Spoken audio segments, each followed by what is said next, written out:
So have a look at another 2 cards. Death. This card, a lot of people really don't like it because they think it means physical death, but death card means transformation.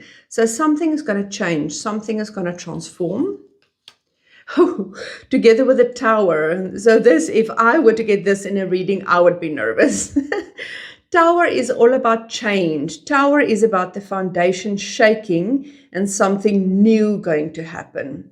So this for me is really, if you receive these two, and if you don't know tarot, you will be really nervous about it. But this means transformation and the old giving way for something new to come in. So this card combination is all about the old no longer serves you, the way that you were doing things, the way potentially a relationship that you were in, a job, something that you were doing no longer serves you. The earth is going to shake below you and it's going to crumble. But then the transformation is going to come in and whatever is new is going to rise from those ashes.